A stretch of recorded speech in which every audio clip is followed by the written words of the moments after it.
Okay, we just started our bingo profile. We're gonna go ahead and grab a splash real quick. Okay, we just got a splash, and now we're just gonna farm some wheat and then get a bunch of tools, enchant that, and then we'll start working towards the deep caverns. Okay, we just got all of our tools enchanted, and now we're gonna warp desert and mine sand until mining 5. I did just get somebody to splash me with grand experience bottles, and now that we're mining 5, we can warp deep, and now I'm just gonna mine enough gold to get a cleaver. Okay, I just got the collection, and now I'm going to craft the cleaver. I do want to go enchant this, so I'm going to go ahead and do that. Just got enchanting level 10, so we're going to go ahead and make the experimental table, just like that. And I'm just instantly going to go ahead and use this, and hopefully get a pair. And there's our first bingo goal complete. We also made 300k from all the levels. I'm going to put most of that into the bank. Okay, I just killed graveyard zombies to get combat level 3. I also fully enchanted my cleaver, and now I'm going to buy full Rosetta, which does have the combat free requirement, and now I'm going to fully enchant it. Okay, and now that I've got full Rosetta and it's enchanted, I'm going to go to the deep caverns and mine a lapis. We need to get 10 enchanted lapis, 10 enchanted coal, and 10 enchanted redstone to get into the Dwarven mines. Okay, so we just got done with the enchanted lapis. That didn't take too long. This is the best location for mining lapis, just in between the gunpowder mines and the lapis quarry. Now we're going to start mining some redstone in the pigman's den. The best place to mine redstone is in between the den and the emerald slimes. Okay, and we have the 10 enchanted redstone now too. So now we're going to warp gold, and we're going to mine all the coal inside this room over here.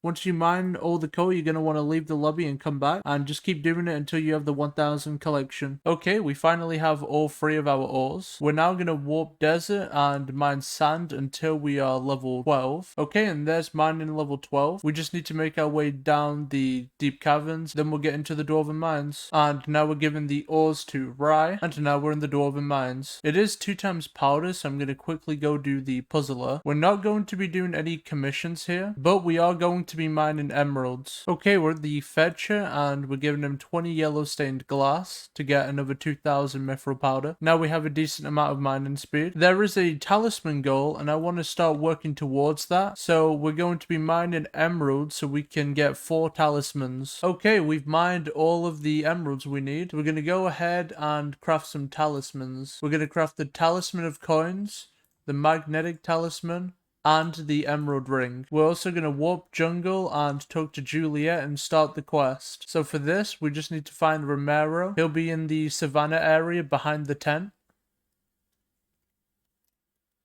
You jump behind it into the cave, talk to Romero, and then you need to mine some gold, and you'll get a yellow rock out of that.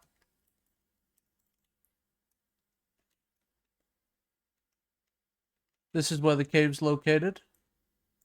And I got some yellow rock. You only need 1. Come back to the cave and he'll give you the poorly wrapped rock. And then you can just warp jungle again. Give the present to Juliet and she'll give you the shiny yellow rock. And now we need to find Romero again. Romero will be at the flower house over here. And you just need to give him 15 poppies. And then just bring it back to Juliet. Now we need to go to the Emerald Altar and give Romero a stack of emeralds. He's just in the graveyard in the middle. This will give the fake Emerald Altar. And now we're just going to walk back to Juliet, and now we'll have the talisman. And that's the bingo goal. While we're in the hub, we're going to buy 6 more talismans from the adventurer. There we go. And we're going to put all of these into the talisman bag. And now we're in the Dwarven mines again. And we're going to go kill Ice Walkers to get combat 12. The reason why I want to get combat 12 is so we can go do the end race and get another talisman. Okay, I just got combat 12. But also I got the skill average goal too. And I made 850k from Glacier Jewels. Now we're going to go ahead and warp end. And we got the bingo goal complete sites here. Okay, we're going to go ahead and buy the Void Sword. We just need to quickly do the quest. We have to kill 5 Endermen. There we go. Now we can talk to the lone adventurer. And now I have the Void Sword. I'll enchant this later. What I want to do now is buy the artisanal short bow and a few arrows. And now I want to start the Jack's quest so I can get the bingo goal complete. All you have to do is step on the pressure plate and then shoot the lanterns.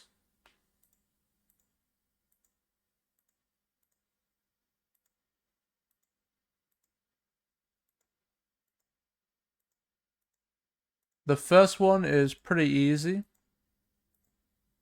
There we go. My advice would just be, once you hit one, just aim for the next one. There's not too much advice I can give for that. Okay, we're in the park now. I just want to get a few foraging levels. But once I've got the foraging levels, I just want to go and do the race and get the wolf paw talisman. I also want the hunter knife, so I can use that in the end race. And I also need to get the rogue sword. Okay, that's foraging level 6. That is enough. We're going to go ahead and talk to Jamie and get the rogue sword. And now walk back to the park. And now we can go ahead and do the race. This race is very easy. Just follow the path, and once you've done a couple of the races, you'll get the hunter knife, and then you can hold that in your hand for extra speed.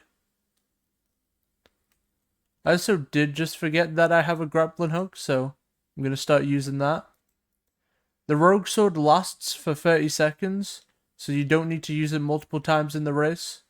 And we got just under 30 seconds. That time we got 27 seconds, a little bit faster. But now we have the hunter knife, so we can hold this and we'll get an extra 40 speed. Now the third race will give us the wolf ring, or wolf paw, whatever it's called. There we go, the wolf paw. After you get this talisman, you don't need to do it again. But now we're going to go ahead and get the pig's foot. For that, we need to talk to Goober and start the end race. So for this race, you don't really want to jump much. And if you do jump, you got to keep it limited.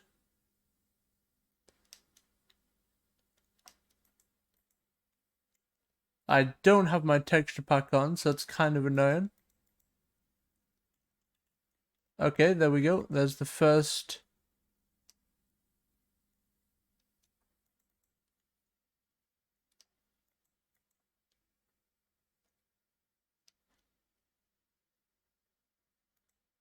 This race is over 30 seconds, so you do need to use the rogue sword twice.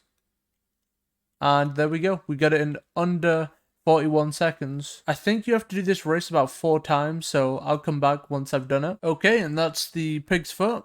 We can add that to the talisman bag. Now I'm going to kill a few endermen so we can get some ender pearls for the dungeon race. I don't need too many pearls, probably like 2, maybe 3 stacks. Okay, we got all the ender pearls we need now. And now we're going to start the dungeon race. So for this, you want to just talk to the NPC. And then after his dialogue, you want to click the giant mushroom. Once you've done the giant mushroom race, you want to do the precursor ruins. Don't do the crystal core because that is the hardest one. But you want to choose giant mushroom and then click anything. And then you're going to do the race 4 times for that race, and then you're going to do it 4 times for the precursor ruins one. For this, all you want to do is step on the pressure plate and then throw a pearl up.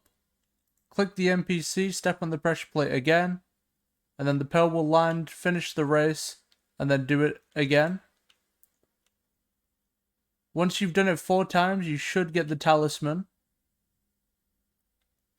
My inventory is a little full, 1 second. And that gives me the cat talisman. Now to upgrade it, I need to do the precursor ruins. So again, you just follow the path that you're given. And then once you get to the destination, you throw a pearl up. And then that's that. So we're here at the gold pressure plate. Back up a little bit, throw the pearl. Click the NPC, stand on the pressure plate. And there's the Link's talisman. Now we're going to go ahead and put this in the talisman bag. And now we're going to go to the diamond reserve and mine diamonds until we get the rare diamond. Okay, and we just got the rare diamond. So now I'm just going to apply it to my Rosetta's chestplate because I don't really care. And it costs 5k to apply, and there's the bingo girl. I have a lot of extra cobblestone, so I'm going to go ahead and upgrade my cobble minion. And also, while I was mining my emeralds, I got a rock pet. So what I'm going to do is withdraw a little bit of money from the bank. And now we're going to upgrade the rock pet in cat. It will take 1 day, and it costs 100k. So we're just going to leave that there, and then we'll get the goal done. Now we're going to go ahead and do the minion machine goal. So for that, we're just going to get a bunch of foraging minions. Okay, we're going to go ahead and start crafting minions. We're going to get every single foraging minion to tier 3, and that should be enough for the goal. There we go, that is the bingo goal complete. We had a bunch of foraging minions and a sand minion, as well as the cobblestone minion. Okay, we're going to go ahead and craft the gravity talisman, the speed talisman, the vaccine talisman, and the potion affinity, and that gives me the bingo go. Now, you don't need to fit all the talismans in your accessory bag. You can just have them in your inventory and it'll count. Now I'm going to start doing slayers. I need to get slayer level 4 in any slayer, and I'm probably going to do it in tarantula because it's the easiest. Okay, and just like that, I got the bingo goal complete. I just did a bunch of tier 2s. The best thing for this goal is just to do a bunch of tier 2s in the spider's den, because it's so fast. It only takes 16 spiders to spawn one tier 2. Okay, now I'm in the Dwarven mines and I'm going to mine diamonds until I hit 5k collection so I can unlock diamond spreading. Okay, so we got diamond 6 and that unlocks diamond spreading. We've also just unlocked jungle wood, which gives us the vine trade. Now type in /trades, we can access the vine trade. And we're just going to get 8 of these. You just get shears and you mine the jungle leaves on the jungle island and then exchange those into the vines. And once you do that, you can make diamond spreading. And that's the goal done. Okay, now I want to do the dungeon goals, and for that I'm going to need combat 15, so I'm going to kill Enderman until I am combat 15. And there is combat 15. Now what we're going to do is put our money into the bank and warp dungeons. So we need to get a score of 230 or higher on floor 1. And we need to get Feather Fallen 6 out of one of the dungeon chests. So that's why we put money in the bank, so we can buy a chest if needed. So the way we're going to be doing this is I'm just going to get carried. There's 2 ways of doing this. Either you get carried or you just lose brain cells and play Party Finder. It's up to you. If you can't get carried, then you're just going to have to play Party Finder. Okay, so we got the bingo go complete high score, and we got the obtain a level 6 enchanted book. For that we got infinite quiver. It was in the free chest, so I didn't need to spend any money. Looking at our bingo card, we've done a lot of the goals already. We have 7 goals left to complete, and this one's pretty much done already because I've already got a pet inside of Cat Waden. I set up 2 creeper minions, and I also set up a few chicken minions. We need 2.5k chicken collection to craft an enchanted egg, so that's why we need the chicken minions. But this is the end of the first video. If the guide helped, like and subscribe. See you in the next one.